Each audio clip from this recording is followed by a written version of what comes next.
Salut les amis, je sais que cette vidéo va en emmerder certains, mais là, ça devient un petit peu dramatique. Bon, deux explications. Déjà, pour l'histoire des tarifs et des déplacements, il faut vraiment qu'on se mette au point parce que entre ce que nous dit la directe, ce que nous dit certains qui se disent juges prud'hommes, et moi, ce que me disent certains juges prud'hommes que je connais, et tout le pataquès de la convention collective qui sert plus pratiquement à rien parce qu'elle n'est pas à jour, il va falloir qu'on voit. Bob se renseigne pour la version là, 2022.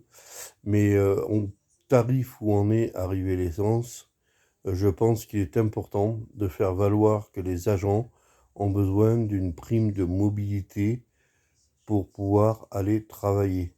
Ça devient catastrophique. Quand je vois certains collègues qui marquent, qui font 160 bornes pour aller bosser et que le patron refuse toute indemnité de déplacement pour pouvoir éventuellement rentabiliser le fait qu'il aille bosser à 160 km de chez lui, là, quand même, ça devient grave, pardon. Donc là, il faut qu'on fasse quelque chose. Des mouvements se mettent en place. On a eu des mouvements là sur la Défense et sur Paris de grève qui commencent à bien bouger. Donc là aussi, je pense que c'est important de le faire savoir. Et puis je pense qu'il va falloir voir pour un rassemblement donc de toute la profession. Là, je veux voir ça avec Bob pour éventuellement choisir une ville. Bon, Bordeaux est la plus près de chez moi et puis elle est centralisée par les TGV. Donc je pense qu'on pourrait essayer de voir ça sur Bordeaux. Faire un rassemblement donc de toutes les corporations, de l'agent de sécurité au SIAP 3, en passant par tous les secteurs de la sécurité privée. Par contre, si on fait ce type de manifestation, ou de rassemblement, il va être important d'inviter bien sûr la presse, le CNAPS, des directeurs de société, mais des grands directeurs de société, le directeur du GES et tous les syndicats professionnels, CFDT, CGT, CFTC, et voir des responsables nationaux des syndicats. Parce qu'il ne suffit pas d'inviter uniquement des locaux, je pense qu'il faut qu'on ait les responsables nationaux avec nous. Donc la profession peut évoluer. Là, on voit avec l'ASRA où ça commence à évoluer sur l'agent de sécurité armée.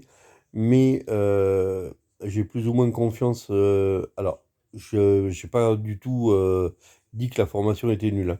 C'est après dans quel cadre on va utiliser cette formation ASRA. Ensuite, il y a aussi tout ce qui est l'évolution et les prérogatives supplémentaires qui seraient à apporter aux agents de sécurité. On a un mort au niveau de l'ambassade du Qatar. À Marseille, on a eu un agent de sécurité gravement blessé, un autre agressé dans un centre commercial dans le coma. Il est toujours hospitalisé. Un autre qui a pris sur Paris, centre commercial Évry 2, il s'est pris un grand coup de poing dans la tronche. Bon, ben maintenant, il veut plus exercer la profession. De plus en plus de gars veulent quitter le métier et quittent le métier. Les sociétés ont du mal à trouver des agents, donc c'est un petit peu la cata. Alors, certaines sociétés dont on fait la chasse, Bob, Domino, moi-même, on fait la chasse à ces sociétés. Eh ben, on embauche tout et n'importe qui à n'importe quel tarif et voire certaines sociétés qu'on a éliminées qui même font du non déclaré. Donc, arrivé à un moment donné, soit on épure la profession, soit on lui donne une importance et on essaye de revoir tout ce qui est salaire, coefficient et surtout nos prérogatives, parce que ça, c'est très, très important. Nous, au niveau des SIAP, on est en incendie bon, on sait ce qu'on a à faire, c'est défini, on n'a pas trop de soucis. Mais alors, tout ce qui est ADS, conducteurs canins, qui sont sur le terrain, au contact du public, et quoi qu'on dise, qui sont en première ligne avant les forces publiques, ces gars-là, ok, même nous en service de protection, parce qu'il y a une chose qu'il faut voir, c'est qu'en protection, on a la protection donc déclarée au CNAPS, et il y a aussi quelque chose qui existe, c'est la protection privée. Et la protection privée n'est pas assujettie à une carte professionnelle. Certains embauchent des gardes du corps qui n'ont pas de carte professionnelle et il n'y a pas une obligation particulière. On peut être garde du corps, c'est considéré comme de l'accompagnement, voilà, tout simplement. Mais c'est du privé et ça existe. Il y en a, ça fait pas, il y en a même qui sont affiliés à la Fédération française de protection rapprochée, ok, et qui n'ont pas de carte professionnelle et qui font de la protection rapprochée. Bon, mais tout ça, il faut que ça se structure, il faut que ça s'organise, parce qu'on va droit dans le mur. Donc, je pense que il est temps que on fasse vraiment quelque chose de sérieux.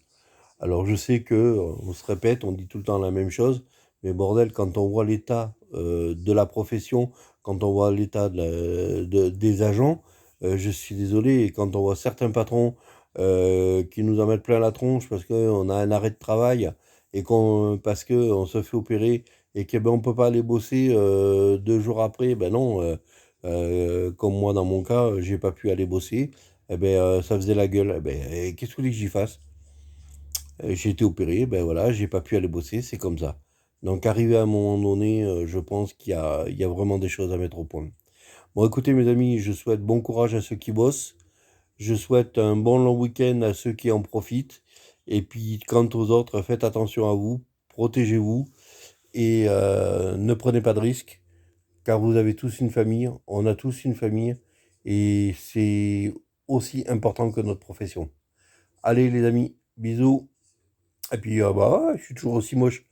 Bon, quoique, maintenant, on peut m'appeler Coco Belleuil, celui-là a été opéré. Salut les gars et les filles.